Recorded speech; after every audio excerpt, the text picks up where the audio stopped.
decided that he should be king instead of his dad. And that his dad wasn't dead yet, didn't bother him, didn't get in his way. He decided he was going to be king anyway. So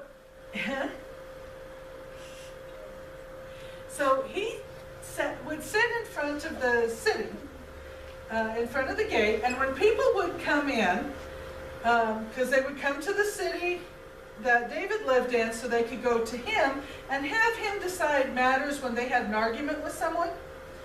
So Absalom would sit in the gate. When people would come to see his dad, he'd call them over and he'd hear what they were there about. And he would tell them, you know what? If I was king, I would rule in your favor. But, you know, my dad just doesn't even have anyone who will hear your problem, much less rule in your favor.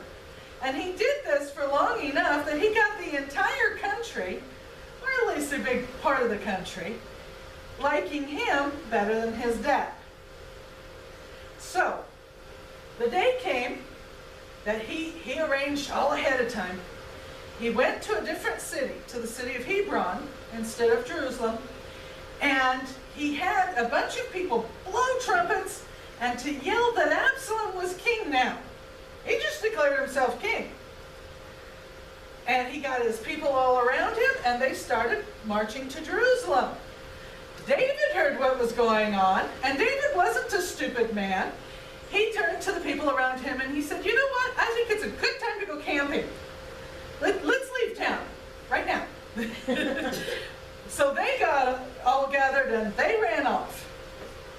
They went across the river out where it would be harder for Absalom to reach them. Absalom came into Jerusalem. He took over the palace and he called two men to him. And one of them, he said, what do you think I should do? And that man said, you know what? David, your dad, he's old, and they're in a hurry, and they're confused. Get together your best soldiers and run after him and kill him. The other man he turned to had a secret. You see, this other man was one of David's advisors, and he started to run away with David. But David said, no, I don't want you to run with me. I don't want you with me. I want you to go back and be an advisor to my son Absalom.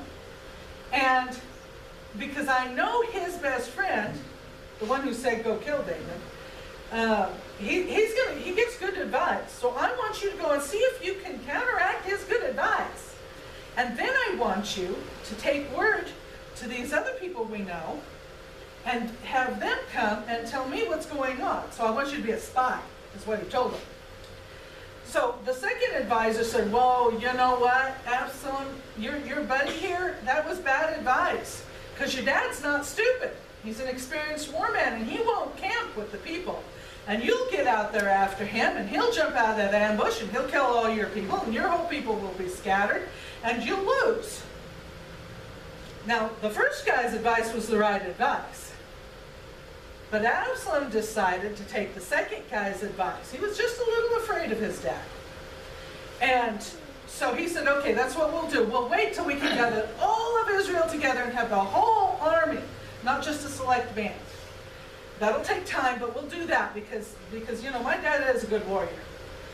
So the second advisor snuck out and he told the other people, this is what Absalom's buddy said, this is what I said. Tell David he'd better hurry and get out of reach. And those people ran and they told David, and David hurried and got out of reach. And, you know, I think we're going to leave it there. We're going to leave David in hiding for a week. And we're going to leave Absalom in charge of the city of Jerusalem, and in charge of all of Israel. And next week, we will find out who kills who. So who do you think will kill who? Will David kill Absalom, or Absalom kill David? Okay, we'll sing a song. We'll find out next week. The Bible gives people very bad names. They're not bad names if you speak Hebrew. They think our names are weird. So, okay. The door is the door to heaven. Okay? 1,